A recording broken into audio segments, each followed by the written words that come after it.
আফগানিস্তানের একটা মুহূর্ত হয়েছিল গৃহযুদ্ধের মতো। নিজের দেশের রাজনীতিবিদদের মধ্যে, রাজনৈতিক দলগুলির মধ্যে পাল্টা পাল্টি, গোলাগুলি, মারামারি, সবাই মুক্তিযোদ্ধা, সবার হাতে অস্ত্র। রাশিয়ার বিরুদ্ধে 79 সাল থেকে 89 পর্যন্ত 10 বছর যুদ্ধ করেছে, প্রত্যেক নাগরিকের হাতে যুদ্ধ অস্ত্র। কিন্তু এই যখন রাশিয়া চলে গেল, দেশ স্বাধীন হলো, তখন কি হলো? ক্ষমতায় কে যাবে? সবার হাতে অস্ত্র, ওখানে সব দলের হাতে অস্ত্র। ক্ষমতায় কে যাবে? হিজবে ওয়াহাদাত 60,000 সৈনিক, গুলবুদ্দিন হেকমতিয়ারের বাহিনী, তারপর বুরহানুদ্দিন রব্বানির বাহিনী, জালালউদ্দিন হাক্কানির বাহিনী, আহমদ শাহ মাসুদের বাহিনী, বড় বড় লিডার তারা হচ্ছে একজন যুদ্ধ বিজয়ী নেতা। তাদের যে বাহিনী, যখন যুদ্ধ শুরু হয়ে গেল রাজনৈতিক, এমন কি হইলো, তারা নেতারা চলে গেল উমরায় গিয়ে কাবার প্রান্তরে, কাবার গিলাফ ধরে সৌদি সরকারের তত্ত্বাবধানে তাদেরকে ওয়াদা করানো হলো যে বাড়িতে যাবে, ভালো মতো ভাই ভাইয়ের মতো মিল্লামিশা আপনি এসে চালাবেন। এই ওয়াদা করে 2 দিন পরে মারা হলো। তখন দোষাদোষী হয়, এ বলে আমার দোষ, সে বলে তার দোষ, বুঝেন না? মীমাংসা নাই। ক্ষমতাসীনরা বলে দুর্বৃত্ত, জনগণ বলে মুক্তিকামী। আমরা কি মুক্তিকামী? ক্ষমতাসীনরা বলবে রাষ্ট্রীয় সম্পদ ধ্বংস করেছে, রাষ্ট্রবিরোধী। মুক্তিকামীরা বলবে না, আমরা মুক্তিযোদ্ধারা যেভাবে হানাদার বাহিনীকে রুখে দেওয়ার জন্য নিজেদের দেশের ব্রিজগুলি উড়াই দিয়েছিল, আমরা এইভাবে আগাচ্ছি। বলবে কিনা? বলবে কিনা?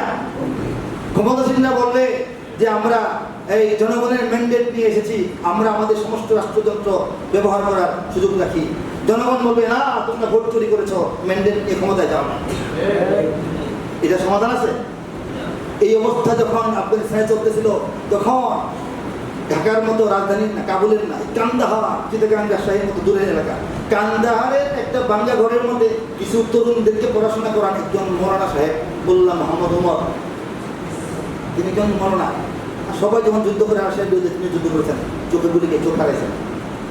উনি বললেন, হে ছাত্র বন্ধুরা, দেশে যা চলছে, স্বাধীন হওয়ার পরেও মুক্তি পাচ্ছি না, এই যে অবস্থা, এই অবস্থায় তোমরা কি করতে চাও? কিছু করা দরকার না?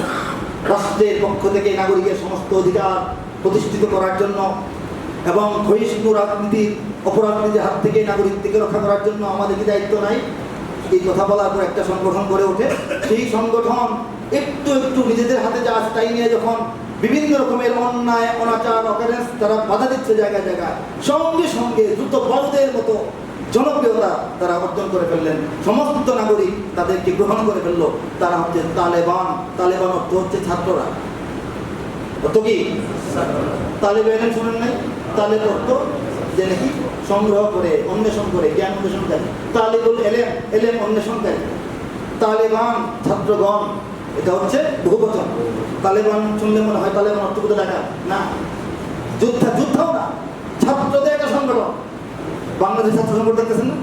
এই ছাত্র সংগঠনকে সমস্ত নাগরিককে সমর্থন করলো। দেখতে দেখতে 6 মাসের মধ্যে সমস্ত আফগানিস্তান তালেবানদের দখলে। তারা মুহুর্মুহু অল্প কয়েকদিনের মধ্যে শরীয়তের বিধানগুলি কায়েম করে আফগানিস্তানকে শান্তির রাষ্ট্র বানায় ফেললো। পত্রিকা খবর আসলো, তালেবানদের বিরুদ্ধে খবরটা আসছে, কিন্তু খবরটা শুনে খবরটা বিরুদ্ধে দিছে, কিন্তু খবরটা আপনি খেয়াল করেন।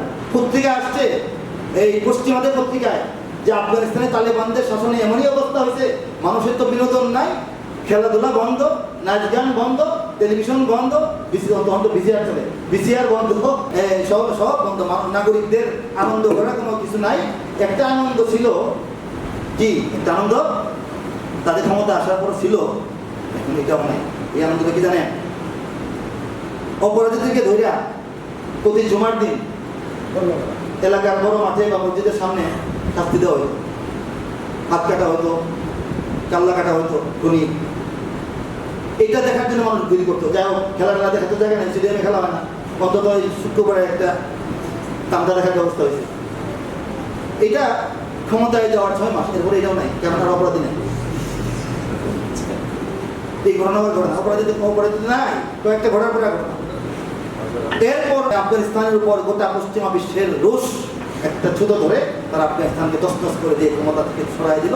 20 বছর পর্যন্ত এটাকে চাবাইলো, হজম করার চেষ্টা করলো, দাঁত ভাঙলো, জিভ কাটলো, গলায় ফুসকা পড়লো, দিনে নিতে পারলো না। আফগানিস্তান আবার স্বাধীন হলো।